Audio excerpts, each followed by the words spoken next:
लक्ष्मीच्या पावलांनी या मालिकेच्या आजच्या भागामध्ये कलाला पूजाचा फोन आलेला असतो. पण तिच्या तोंडात बोळा असल्यामुळे तिचं बोलणं कलाला ऐकायला जात नाही.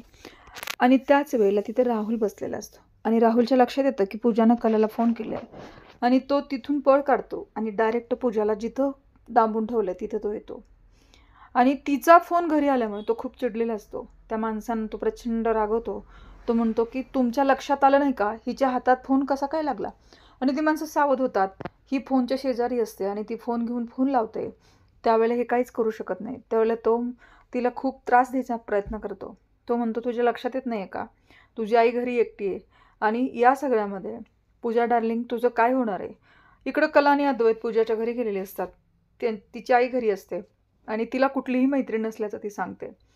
त्यावेळेला ते म्हणतात माझं हे कार्ड घ्या, तुम्हाला काही गरज लागली तर मला कॉल करा. त्यावेळेला ते पोलीस स्टेशनला येतात आणि पोलीस म्हणतात तिचा जर फोन चालू असेल तर लोकेशन ट्रेस केलं तर आपल्याला तिचं घर पत्ता कळेल. त्यावेळेला कला तिला फोन लावायला लावते. पण तिथं तिचं लोकेशन मात्र ट्रेस होत नाही कारण फोन बंद असतो. राहुल तिचं सिम कार्ड जाळून टाकतो आणि सिम कार्ड जाळून टाकल्यामुळे तिला फोन काही लागत नाही.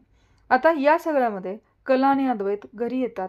खूप कंटाळून गेलेले असतात आणि कला फ्रेश होण्यासाठी बाथरूममध्ये जाते. आता तोंड धुत असते तोपर्यंत नळ चालू करण्याच्या ऐवजी ती शॉवर चालू करते आणि ती पूर्ण भिजून जाते. बाथरूमच्या बाहेर येते. आल्यावर अद्वैत तिला अशा अवस्थेमध्ये बघून प्रचंड भारी वाटत असते. त्यामुळे त्याला खूप छान वाटतं. ती म्हणते अरे अद्वैत टॉवेल दे. पण अद्वैत टॉवेल देतो म्हणतो, पण तो मात्र तिच्याकडे बघतच राहतो. कारण कला खूप छान दिसत असते. तिचे केस खूप भिजल्यामुळे ती खूप छान दिसत असते आणि अद्वैत तिच्याकडेच पाहत राहतो. तो टॉवेल घ्यायच्या ऐवजी तिच्याकडेच बघतो. ती म्हणते अरे अद्वैत टॉवेल दे, पण त्याचं मात्र तिच्याकडे लक्ष नसतं. तो फक्त तिला बघत असतो. ती म्हणते कपाटामध्ये खालच्या बाजूला बघ, माझा वेगळा टॉवेल आहे, गुलाबी आहे, तो मऊ आहे, तो दे. पण ती खूप छान दिसत असते, पण तिच्यावरून त्याची नजर हटत नाही. कला म्हणते अद्वैत काय चाललंय तुझं. चांदेकर एकदा सांगितलेलं कळत नाही का. पण त्याचं मात्र तिच्यावरती लक्ष असतं. ती म्हणते मला खूप थंडी वाजायला लागली, तुला कळतंय का तुझं काय चाललंय ते. पण आज अद्वैत तिच्यामध्ये पूर्णपणे हरवून गेलेला असतो आणि कलाला मात्र खूप थंडी वाजत असते. कला म्हणते अरे मी तोंड धुवायला गेले ते आणि मग बेसिनमध्ये तोंड धुवण्याच्या ऐवजी इथंच बाथरूममध्ये धुया म्हणून मी गेले आणि गेल्यानंतर नळ चालू करण्याच्या ऐवजी शॉवर चालू केला आणि माझी पूर्ण अशी अवस्था झाली आणि मग केस पूर्ण भिजून गेले आणि मला खूप थंडी वाजते. त्यावेळेला अद्वैत म्हणतो असू दे ना, छान दिसतं. त्यावेळेला तू काय म्हणलास. त्यावेळेला अद्वैत म्हणतो काय नाही, तू शोध ना पटकन टॉवेल. मी तिथं आले तर पुन्हा ओरडशील कारण मी पाणी सगळ्या घरामध्ये करेन कारण माझं पूर्णपणे अंग भिजले. कला पूर्णपणे थरथरत उभी असते आणि ती तसंच पावलं टाकत पुढे यायचा प्रयत्न करते. पण तिला तसं येता येत नाही कारण पूर्ण भिजल्यामुळे घर ओलं होईल म्हणून ती येत नाही. कारण अद्वैतला हे सगळं आवडत नसतं. त्यावेळेला अद्वैत म्हणतो तू तिथंच थांब, मी तुला तुझा टॉवेल देतो. आणि टॉवेल देण्याच्या नादामध्ये अद्वैत करून सगळे कपडे कपाटातले खाली पडतात. आणि मग कला म्हणते अद्वैत तुझं काय चाललंय. त्यावेळेला अद्वैत म्हणतो काय नाही, ते कपडे तो तिथंच ठेवतो, तिला टॉवेल देतो आणि कला छान असं टॉवेलने कपडे सुकवत असते, डोकं सुकवत असते. त्यावेळेला अद्वैत तिच्याकडे बघत असतो आणि कलाला तो म्हणतो झालंय केसांचं पाणी जाऊन, आता कशाला बुसतेस. त्यावेळेला ती म्हणते वैतागून गेली, खूप थंडी वाजायला लागली कारण पाण्यानं पूर्ण भिजलेली असते. पण अद्वैत म्हणतो असू दे, छान दिसते.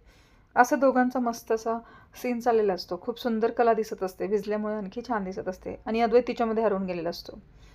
कला अद्वैतला म्हणते अद्वैत जरा थोडंसं बाहेर जातो का, बाहेर गेलास तर मला कपडे चेंज करता येतील. त्यावेळेला तो म्हणतो ठीक आहे आणि तो खाली पडलेले कपडे उचलू लागतो. त्यावेळेला कला म्हणते अद्वैत असे जे गोळा करून कपडे ठेवायला लागलास, तू जर बोचका केले कपड्याचा तो माझ्या करू नकोस, तुझ्या कपड्याचं कर आणि हे माझे कपडे माझ्याकडेच दे, मी माझ्या कपड्यांच्या मी घड्या घालते. पण अद्वैत मात्र कलाकडेच पूर्णपणे गुंकलेला असतो. ती कपडे उचलते, तू असे कपडे चुरगळून टाकू नकोस, मला हे आवडत नाही. पण अद्वैत मात्र तिच्याकडे लक्ष देत नाही. अद्वैत पूर्णपणे कला काय करते त्याच्याकडे बघत असतो आणि आज काही जरी केलं तरी अद्वैत तिच्यावरती खरंच खूप प्रेम करायला लागलाय आणि आज कलाला सुद्धा त्याची प्रेमाची जाणीव झाली. पण आता ते रिॲक्ट कधी करतील, व्यक्त कधी करतील. आज अद्वैत मात्र तिच्याकडे फक्त पाहतोय, फक्त म्हणजे फक्त पाहतोय आणि कला मात्र बडबड करते. अद्वैतचं त्याच्याकडे लक्ष नाही आहे. ती कपडे त्याच्या हातातून हिसकटून घेते आणि इकडं माझे कपडे सगळेच दे. त्यावेळेला कला त्याच्याकडून कपडे घेते, बेडवरती कपडे टाकते आणि अद्वैतला म्हणते तू बाहेर जा, मला जरा चेंज करायचे, ओले झालेत माझे सगळे कपडे. त्यावेळेला तो म्हणतो ठीक आहे आणि तो त्याही परिस्थितीमध्ये तिथून उठून जायला लागतो आणि अद्वैत आणि कला यांची मस्त अशी रोमॅन्टिक आजची जी स्टोरी आहे ती तुम्हाला बघायला नक्कीच आवडेल. कला आणि अद्वैत खूप वेगळ्या पद्धतीने आज दिसत आहेत. त्यांच्या चेहऱ्यावरचे हावभाव सुद्धा तुम्हाला खूप सुंदर दिसत आहेत.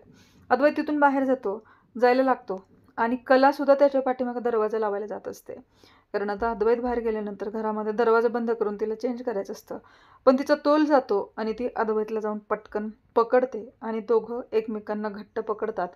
आणि अद्वैतला आणि कलाला खूप भारी वाटतं, कारण की या प्रेमाची पहिली सुरुवात त्यांची झालेली आहे. आणि आज खूप सुंदर पद्धतीनं हा सीन इथं तुम्हाला पाहायला मिळतोय. अद्वैत म्हणतो, बघ प्रत्येक ठिकाणी तुला माझीच गरज लागते. आज जर मी इथं नसतो तर तोंडावर पडली असतीस ना. कला हे ऐकते आणि तिला खूप भारी वाटतं. ती हसते, कारण तिला सुद्धा माहिती आहे अद्वैत नसता तर आज तिची काय अवस्था झाली असती. ती तोंडावरती पडली असती. पूर्ण भिजलेली कला फरशीवरून पाय घसरून पडत असते. तितक्यात अद्वैतला जाऊन घट्ट पकडते आणि पकडल्यामुळे तिचा तोल जात नाही. आणि अद्वैत तसं म्हणतो त्यावेळेला कला त्याला पटकन बाहेर ढकलून देते आणि अद्वैत बाहेर जातो आणि कला पटकन दार लावून घेते. आता तिला त्याच्या प्रेमाची जाणीव झाली, त्यालाही झाली. पण अद्वैत मात्र हे मान्य करेल का? आणि कलासुद्धा खरं तर हे सगळं सांगू शकेल का?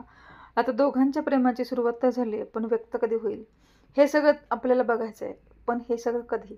आता तर हळूहळू प्लस पॉईंटमध्ये अद्वैतचे विचार चाललेले आहेत. बघूया येणाऱ्या भागांमध्ये त्यांचं प्रेम कशा पद्धतीने पुढे जात आहे. आज कलाला मात्र अद्वैत खूप चांगला वाटायला लागलेला आहे. आणि या सगळ्यामध्ये आता प्लस पॉईंट अद्वैतची आईसुद्धा खूप चांगली झाली. बघूया येणाऱ्या भागामध्ये हे प्रेम कुठपर्यंत जाणार आहे.